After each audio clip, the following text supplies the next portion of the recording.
The Adventures of Sam Spade, Detective, brought to you by Wild Root Cream Oil Hair Tonic, the non-alcoholic hair tonic that contains lanolin, and new Wild Root Liquid Cream Shampoo. Sam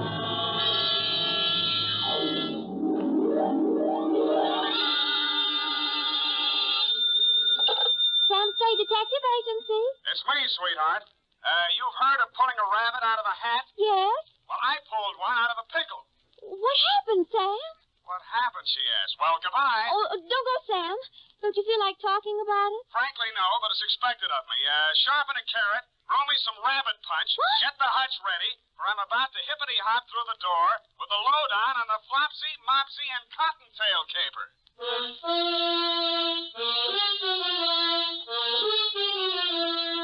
Dashiell Hammett, America's leading detective fiction writer and creator of Sam Spade, the hard-boiled private eye, and William Spier, radio's outstanding producer-director of mystery and crime drama, join their talents to make your hair stand on end with the Adventures of Sam Spade.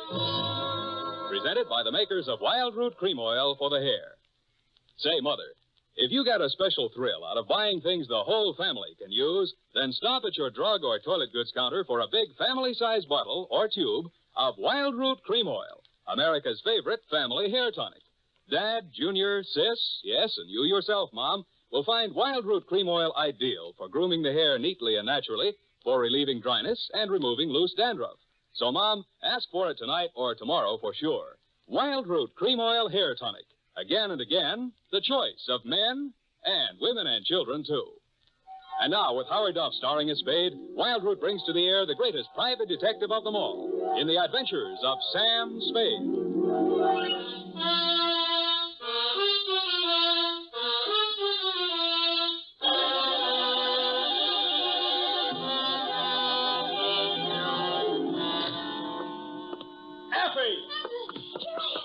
What's the meaning of this? Of what? My desk and my chair shoved over to one side of the office. To make room for the other desk and the bookcase. There'll be no other desk and no bookcase and no anything else. But, Sam, I thought you... Don't say it. Don't even think about that name. You understand? Oh. It's deliciously silent in here, don't you think, Ev? Sam, weren't you and he supposed to go Stop. Effie, would you like to have your mouth dry cleaned? No, Sam. I'm sorry. I spoke harshly, forgive me, but the past hours have taken their toll on my nerves. Perhaps I should unburden myself. We'd all feel better. All right, Sam. Unburden yourself.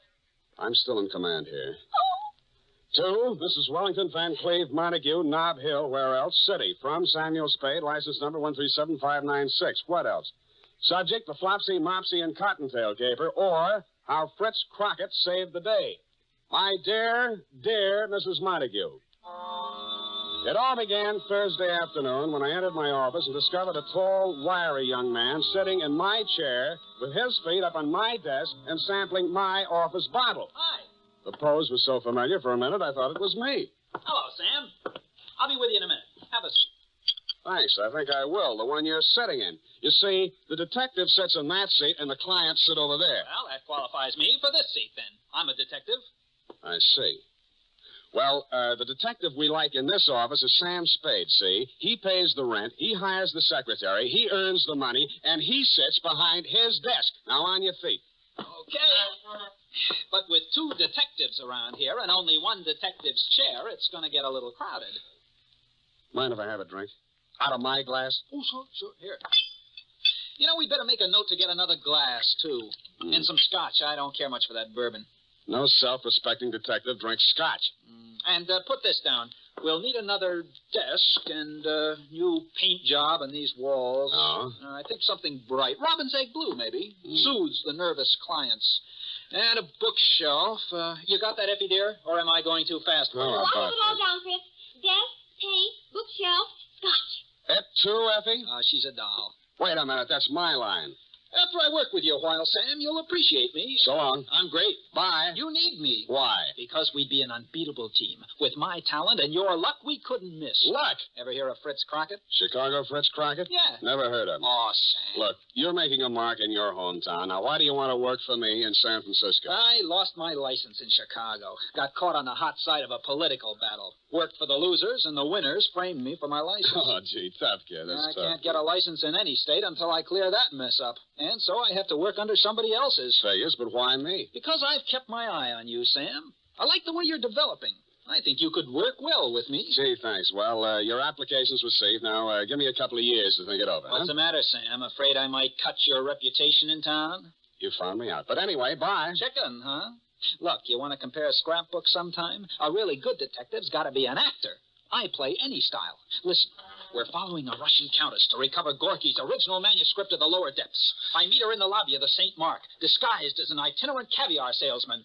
Countess Natasha Mishakov. Oh, here in San Francisco, my dear. How long has it been? 8 years, 12 years. Have you forgotten little Andreev so soon? Andreev, sorry, no casting today. Well, look, you gotta be an actor, Sam. Look, we're dealing a mortal blow to the gun-running career of Don Jose Ortega Sanchez, the notorious bandit king. Oh, Don Jose, you have run your last... Peace-loving border countries. Yeah. I am powerless to prevent your execution. Die like the proud Spaniard you are. Cigarette? Fritz, for heaven's sake. I help you, Sam. Look, you've been captured by a mutinous crew off an English tramp steamer, and I burst through the door. Get your bloomin' bloody hands off that man. This one I can do myself. Awful mode, Tigger. I don't know exactly why I sat there listening to the guy, but I did. He was a sort of a one-man theater guild. He ran through 28 dialects, played a scene in which James Mason and Montgomery Clift were trapped by an Armenian rug merchant and was saved by the voice of Gabriel Heater on the radio. Then he played all four of the Marx Brothers arguing with the Andrews sisters. Then, after the intermission, he told me a little bit about himself, regaling me with spine-tingling accounts of his Frank Merriwell-type achievements on the football field, in professional boxing, and hockey. It was pretty thrilling stuff, but nonetheless, I was about to usher him out when he came up with a particularly good bit of dialogue. I have a job for us. Yeah, well, so... John? Where? Yesterday, Sam, I met an old friend from Chicago. She remembered me from an important cocktail party. Saved it for her, the party.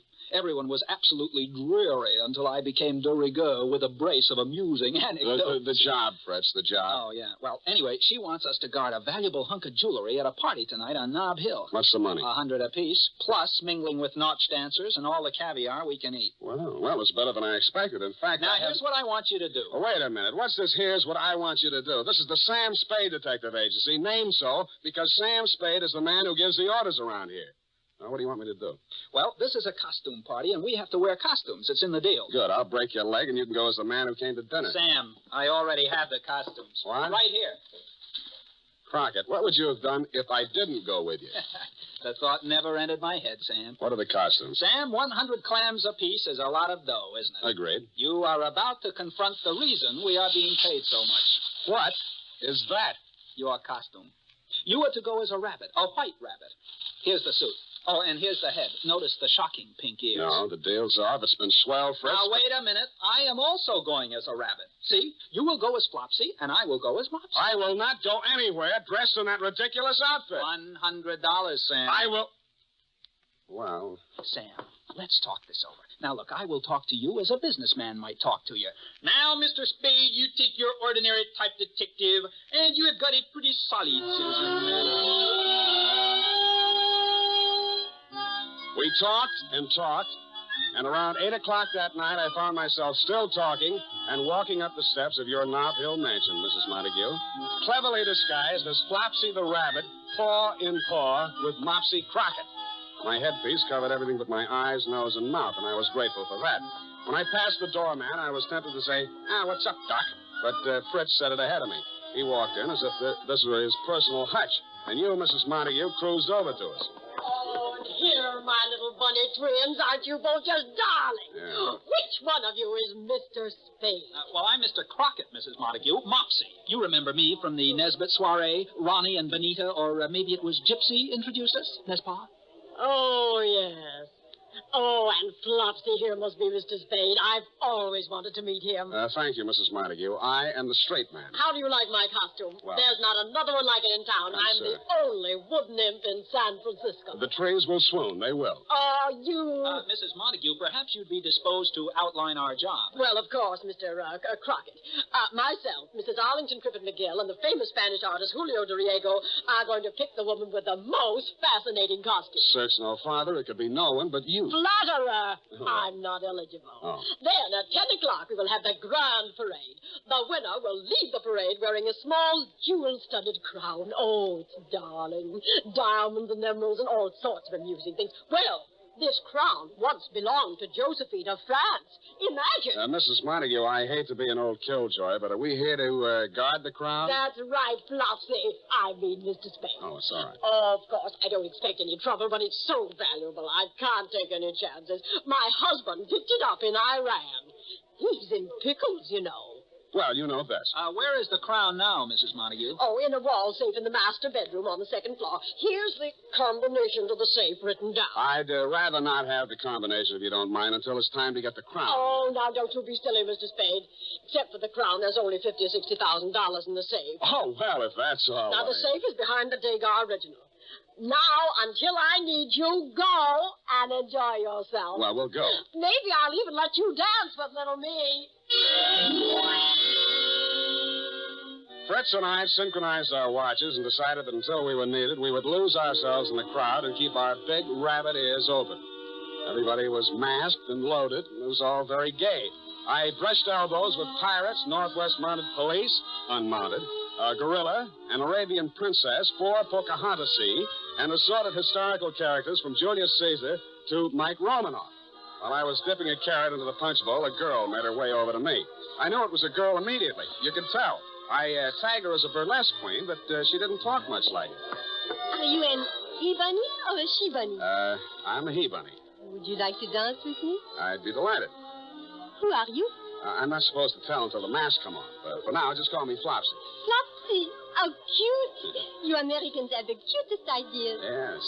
Speaking of ideas, what do you represent? Oh, I am a Folie Bergère dancer. Do you like me? From where I stand, it would be next to impossible to dislike you. Such a sweet compliment. Believe me, it was easy. Tell me, have you been in this country long? A few weeks. My family has sent me on a tour of America. I see. I am here as a guest of Monsieur Montague. Now tell me, you are a detective, are you not? As much as I regretted doing it, I hastily detached myself from Miss Foley's Bergère of 1949. How she knew I was a detective puzzled me. I saw Crockett talking with a paunchy red devil and a middle-aged Christopher Columbus and stopped by. They were big businessmen, obviously, and so was he. Well, now, you take your ordinary harsh tape abrasive, double-duty function. It was impossible to interrupt him, so I moved on. Finally, I sat down to rest in a dim corner of the library, and I no sooner did than a large green pickle with 2 bandy legs sticking out of it sat down beside me. Want to buy the pickle? No, thanks, no. Go ahead, it's free. I only eat carrots. Thank you, just the same. I suppose you know who I am?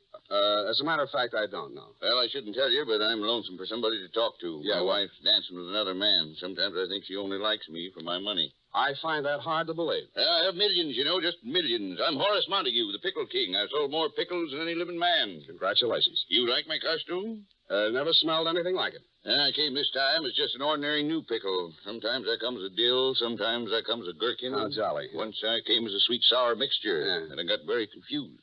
Yeah, well, that's up to you. I guess all I really have is my money, but I get tired of being so rich. It was fun in the early days. I was a pioneer, you know. You started, I suppose, with just a wart. Yes, that's very funny, very funny. Yes, well, keep laughing, Horace. I have to be running along. Thank you for talking to me. I was beginning to feel like an extra in Alice in Wonderland and headed back for the solace of the punch bowl. I saw Mopsy Crockett standing with a Polish Bergère dancer and went over to him, but he suddenly turned and hopped away faster than I could hop after him. Why the coyness, I couldn't understand. When I finally caught up with him, 10 minutes later, he was waltzing with Anne of Austria, who was hanging on his every word, and that was a lot of hanging.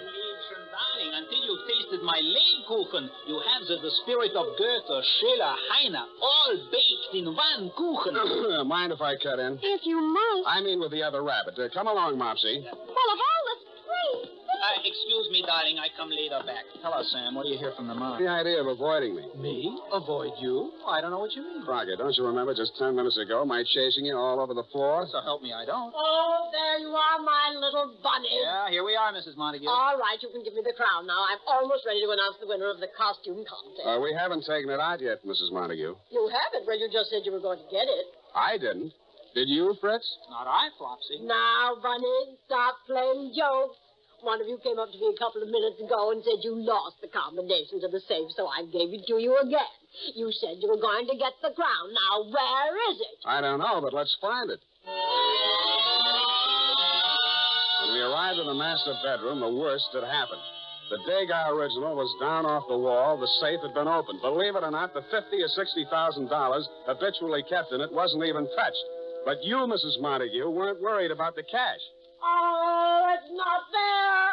The Josephine crown is gone. Oh, this is frightful. What will Horace say? We're sorry, Mrs. Montague. Sorry, you were supposed to guard it. It's your fault. Maybe you stole it yourself. Mrs. Montague, we did nothing of the I kind. distinctly remember saying you were going to get it, and I did give you the combination again. I know. Oh, it's Horace. Horace, what happened, hubby dear? I was walking down the hall, and a bunny came running out. Dragged me into a room, made me take off my pickle. Oh. He hit me on the head with something, then he took off his bunny suit, jumped right into my pickle, and ran off. Oh, my head. Crockett and I dashed down the hall to the room the Pickle King had abdicated. On the floor was the limp, unfilled costume of A. Rabbit. The Montagues' party not only had a Flopsy and a Mopsy, but it also had a thieving Cottontail.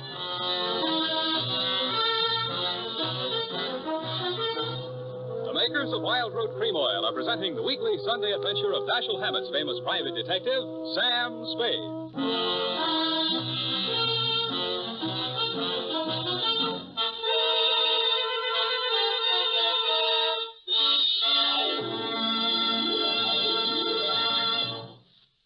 Now, here's important news on good grooming. If you want the well-groomed look that helps you get ahead, socially and on the job, listen. Recently, thousands of people from coast to coast who bought Wild Root Cream Oil for the first time were asked, how does Wild Root Cream Oil compare with the hair tonic you previously used? The results were amazing. Better than 4 out of 5 who replied said they preferred Wild Root Cream Oil.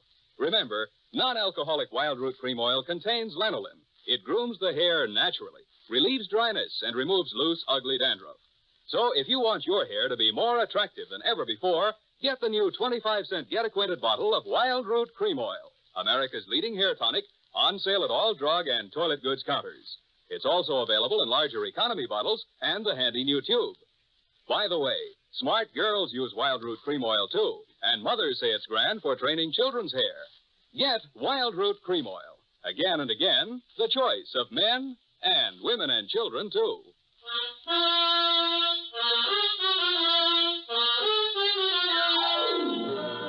And now back to the Flopsy, Mopsy, and Cottontail caper. Tonight's adventure with Sam Spade.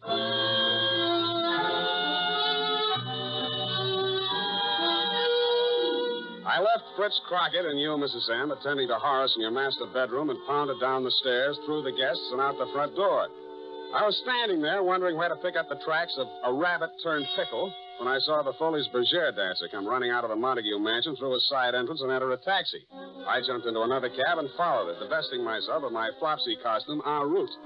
She went almost to the west end of O'Farrell Street and entered a shabby gray apartment house. I followed. I knocked on every door until I found hers. Yes? It's me, the he-bunny, Flopsy, remember? Why did you follow me here? Voila, because you're so beautiful. May I come in? No. Thanks. I said no. Did you not hear me? Yes, but have no fears. I'm bonded. How did you know there was a detective's heart beating under my rabbit suit? I am not going to answer. You have no right to come in here. Come on, how? I think I overheard somebody say it. Now, if that is all you wanted to know, please go. Why did you leave the party early? Because it bored me. I thought America was not a police state. Why am I being questioned? Because somebody stole the Josephine crown that belonged to Mrs. Montague, you see. I heard that it was stolen, and I am delighted. But I did not steal it. What's your name? Charmaine Roger, and what is yours? Sam Spade. Why are you so happy that the crown was stolen? Because it does not belong in the ugly home of a rich American party giver. Oh? A childish woman who thinks only of her social position and her money. Mm-hmm. Where does it belong? In France, where it was made and where it was appreciated. I see. How much is it worth? In money, almost 52 million francs. In sentiment, more than one can say. Now, will you leave me You're alone? saying that the crown means more to a Frenchman than money, hmm? How would you like it if your Abraham Lincoln's desk was being used by some French businessman to serve cocktails over? I get the point. I tell you again, I do not know what happened to the Josephine Crown tonight. Do you believe me? I did, but only because when she left the party, she wore only her costume, and that costume wouldn't have hidden, well, she couldn't have had it on her. I went a block up the street, picked up a cab, and sat in it until she came out 5 minutes later. She was now in street clothes and carrying an overnight case. She drove to Castle Street, and I followed. She went into a restaurant called La Parisienne. I waited a discreet moment, then went in. She was nowhere to be seen. But a tall, lean, black-haired individual approached me with a menu in his hand. Good evening, monsieur. I regret to say that we are just closed. I'm not interested in meeting you. Where's the girl who just came in? Girl? In here? Don't dummy on me. She walked right in here 30 seconds ago. Brown hair, red coat. Charmaine Roger by name. You have made some mistake. You can see there was no one here. I have made no mistake. Now come plain, will you? Monsieur, contain yourself, please. Let me go. No girl came in, but if one did, there is no place to hide but the kitchen. All right, then show me the kitchen. Monsieur Barneau. Monsieur. Oh, my. Spade. Well, it didn't take you long to get here, Mr. Montague. Well, Don't move, Mr. Spade. I have a knife at your neck. Yes, I feel it. Shall I take care of him, Monsieur Montague? No, Barneau. Put down your knife. Thanks. Mr. Spade and I will sit down at the table and talk quietly. You can go. As you say, monsieur. But I will keep out an eye. Let's keep an eye out. Sit down, please. Spade, while you're here, I have a personal matter to take up with you. About the Josephine Crown? Yes. Well, I'm sorry to report that as yet I haven't found it. Good. I'd be happy if you never found it. Oh? Does Mrs. Montague know you feel this way? No, and I'd be equally happy if she didn't know. Mm-hmm. In other words, you want me to stop looking for it? That's the idea. Oh, you could make a pretense of trying to find it, but no more. That's interesting. I'll pay you a good fee if you do this for me. Why don't you want it found, Mr. Montague? Well, I'll talk to you man to man. Please do. A French girl showed up in town. Charmaine Roger? Well, you've seen her. Quite a bit of her. At the party. Well, she's young and beautiful, and to add to the point, I was indiscreet. I see. She turned out to be more designing than I realized. A black man? Of a sort. She didn't want just money. She wanted the Josephine Crown. And you let them steal it? Well, I told them I'd get them into the party and furnish them a car, and the rest is up to them. Why didn't you just give them the crown? Well, I couldn't. My wife values it too much. It's her prized possession. She even wears it around the house when just the two of us are there. Oh, that's cute. Now, will you forget about this, Spade? I'm afraid not, Mr. Montague. I'm hired out to your wife, who asked me to guard it. I did a bad job, so it's up to me to get it back, you see? No, Spade, I can't afford a scandal with that girl. Well, you'll have to work that out for yourself. Very well. I'm sorry. I must admit, Mrs. Montague, I underestimated your husband, for at that point he produced a gun out of thin air and very professionally relieved me of mine. He called the proprietor, Barneau, who appeared with Charmaine Roger. They held an immediate kangaroo court. Sentence was about to be pronounced when the front door burst open, and in swept a tall character in black beret and cape and sporting a handlebar mustache. Aha! Prominently pinned on his cape were a brace of French war medals, including the Croix de Guerre and so on. His entrance held everybody bug-eyed, including me. Keep your mouth shut, Spade. Ah, what a joyous, charming gathering have we here. Oh, the glow of warm friendship fills the room like a cottage fireplace in Alsace-Lorraine.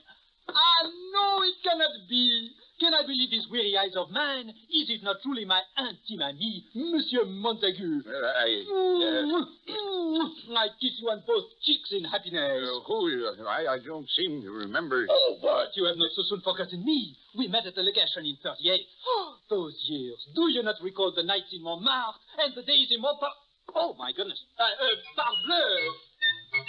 When he bent over to kiss Montague again, his mustache fell off. As usual, Crockett had overplayed. And before he could straighten up, Barneau hit him in the back of the head, and he fell flat on his face, out cold. That was my cue to go into action. I turned over the table, wrestled with Horace and Barneau, while Charmaine was striking at me with the heel of a shoe. I got to the gun first, and everything came to a sudden lull. At that point, Fritz Crockett came too. Oh, mes amis, where did the sudden darkness come from? Yeah, well, you can drop the dialect, Crockett. Oh. I wish I had a picture of you there on the floor for your scrapbook. Oh, it was in the act, Sam, all in the act. Yeah, well, you think you're well enough to hold this gun while I make a search? Oh, leave it to me, Sam. Everything will be under control. Now, stand back, everybody. I'm in charge here. The U.S. government is not entirely without influence in Washington.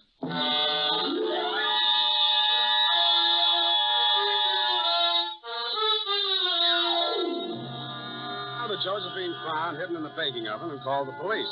I was afraid the incident struck a blow at Franco-American relations until a search of Charmaine Rouget and Vanneau produced 2 tickets not to Paris or Pointe French, but to Rio de Janeiro. And you know the rest, Mrs. Montague. Your husband went home and you forgave him. He made a superb gesture and contributed to international harmony by returning the Josephine Crown to the French Historical Society. And when you asked who might be the man to guard the crown safely back to La Belle France, I was overjoyed to be in a position to recommend to you Fritz Crockett. I hope he marries Soubrette and stays over there. Period. End of report. Oh, Sam, isn't that Fritz Crockett an exciting man? Don't let's talk any more about him. Let him get his own program. The first person in this office to mention his name again is a rotten egg. Now go type that up.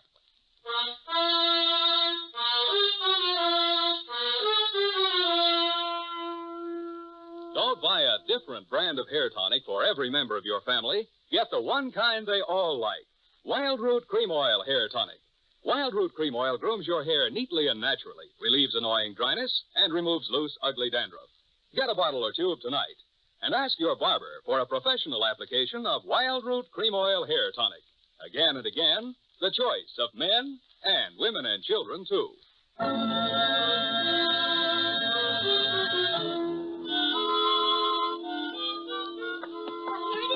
All typed up. Oh, thanks, Sonny.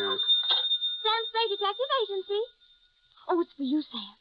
Hello. It's me, Sam. Fritz. Oh, no. I'm at the airport. I just wanted to tell you I'll be out of town for a while. Won't be using the office, so just take the whole thing over. Well, that's very generous of you. And you can use Effie if you need her for anything. Well, I'll never be able to repay you. Oh, that's all right. You did a pretty good job on the caper today. Thanks. I was just talking with Mrs. Montague, and I told her, I said, if you I'm wanted looking You're not even listening. I've heard enough of him for one day. Come here. Tonight you'll have to be satisfied with my one arm. Oh, that's good enough for me. Oh. Good night, Sam. Good night, sweetheart. Good night, Fritz.